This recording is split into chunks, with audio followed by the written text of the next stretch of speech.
Tina from InnerDelight, and I'm really delighted to be spending time with our beautiful Faye Hart today. Welcome back, Faye. Thanks, Tina. I love talking to you. I love Oh, this connection all the way across the miles. I know, it's so fun. And I must say, every time when I spend time with you, I learn many new things. And one of the reasons being that you have such a way of telling stories that just captivate me. It's like I could sit here and just, Faye's going to tell a story. I know. This is the thing, my brother-in-law once said if she could get paid for talking, we'll all be millionaires. So it's my challenge is to try to bring the stories in a little bit, but I think that I don't know, maybe it's my gift, that I got in trouble all the time when I was in school for talking in the library and stuff. And speaking of library and books, Aha.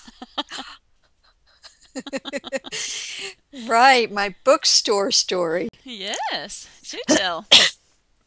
Yeah, I really want to tell you this because I'd been telling you in these previous conversations we've been having about how I went to Mexico with literally $1,000. I had sort of enough that I figured I could live for a month and pay for my bus ticket down there, and and I did have a little prospect of $1,000 or something from the Starbucks, what do you call it, income tax return, which would come in the spring. So I had a little something to look forward to. But I was, quite fearful. And the fear would just come in waves thinking, what are how are you going to do this?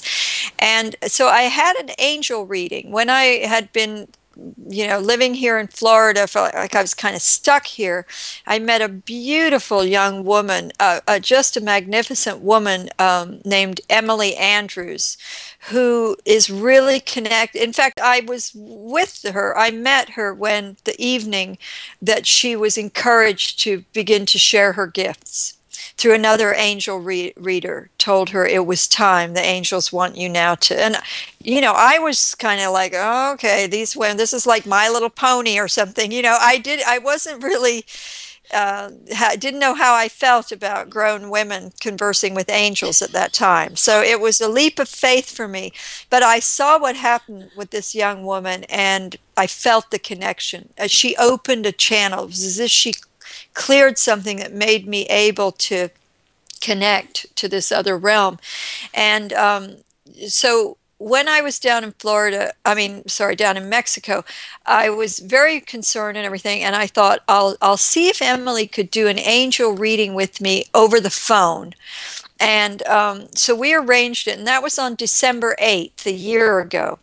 And one thing that she said, there were many things that happened, and some things she said, the angels told me you must write this down. And one of the things was they said, don't worry, you're going to be fine, and you're going to work in a store in San Miguel. And I thought, so I'm like, okay, I'm going to write this down, but there's no way I'm working in a store. That's ridiculous. The average shopkeeper's wage is about $9 a day in Mexico because the economy is different. And I'm like, no, I got to focus. I got to make money. I'm not working in a store. And I completely discounted it, and I thought actually that was Emily's ego got in the way because she had met me. I was volunteering at a little esoteric bookstore here in Florida when she met me. So I thought that's just Emily being sweet and wanting to, oh, it'd be nice if Faye could work in a store. It was nothing to do with the angels. Well, I completely forgot about it. A year on, one of my clients in Mexico forwarded me an email. A woman was looking for someone to work in her bookstore, a secondhand bookstore.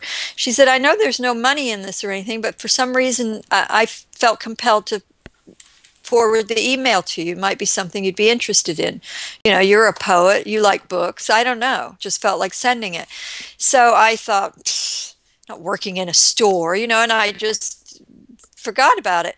But then it kept coming in my mind, it kept coming back to me. And I thought, I should go and meet the woman and have an interview. That would be good for me because I'd sort of been working and living like a hermit up on my hill. And I'd got my virtual life was going good. I now had clients all around the world via Skype.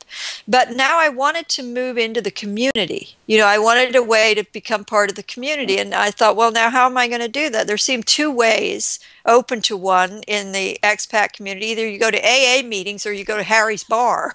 There's like polar opposites. I thought I don't really want to do either of those to make some friends and stuff. So anyway, I went and the woman hired me on the spot and just put me in this little store, which was really like a giant closet filled with books.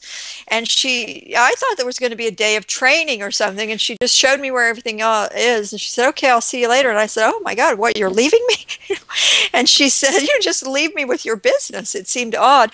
And she said, "Well, yeah, I'm going to take my daughter somewhere. You'll be fine." And I said, "Well, so you're going to come back at 6 and show me how to close up?" And she goes, "Just lock the door behind you." And I was like, that's kind of weird. So she went off, and then I stood in this little store, and it was just my type of place. It was like a little, just crammed full of books, like almost like a little book thrift store is what it was like. And I stood there, and it felt like this day, my first day of kindergarten, when they had one of those Wendy houses, and I got to play like it was my house. I felt like I got to play bookshop now. And I was just standing there, and then suddenly I got goosebumps, and I thought, oh my God, this is the store. This is the store. And it has been a miracle. I've worked there for like 3 months now, and it is beautiful. I work on Tuesday afternoons and all day Saturday. So it gives this lovely structure. I go into town, I have to put my lipstick on, and I can't be like this old woman walking with the dogs. And I meet people from all over the world come through that store. Everyone that comes to San Miguel, and it's like my office, because then I can say to people, well, I'm in the bookstore on Saturday, pop in there. So it's like I got a little in-town office. And I've got these kind of rather like male suitors that come. I've got these old retired guys that come in, and there's only 2 chairs in the store. There's this high stool that I sit on, and then there's a little kiddie chair, and they pull that chair up so they're like sitting at my feet. They're kind of like worshiping me. One of them takes notes, actually. But then I suddenly had this image that it was like a kissing booth. Do you remember in the old days, they used to, at a fair, they'd have like the pretty girl would sit at a booth, and for a dime you could kiss her, to raise money for charity or whatever. I'm sure it's completely politically incorrect now, but I suddenly thought, this is like my kissing booth. But then I thought, well, maybe it could be a listening booth. But it's beautiful, and it really is like a gateway for me. I've got clients, I've made friends, I've made connections, and so if you want, I want to tell you this, if you want an amazing angel reading, Living to Inspire, livingtoinspire.com is Emily Andrews. I love her so much, and her connection with the angels.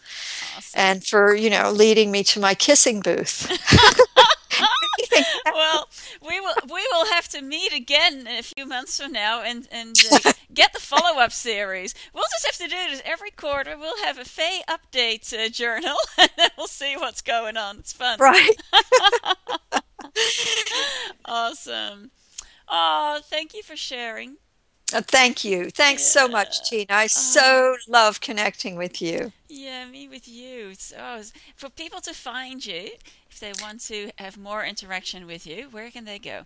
Yeah, everything is streamlined now through Facebook, my Faye page, which is just Fay, or and that's actually now this beautiful Earth Angel is integrating that for me so that my my website, which is Follow Faye, Fay, followfaye.com, is all integrated through the Facebook. So either of those, you'll find everything you need. Awesome. Yeah. Well, have lots of fun spreading your kisses in whatever way they happen to go there. It's all love, you see. It is. And I look forward to connecting with you again. And until the next time, many joyful blessings. And thank you for being here. All right. Thank you, Tina. You're welcome. Namaste. Bye.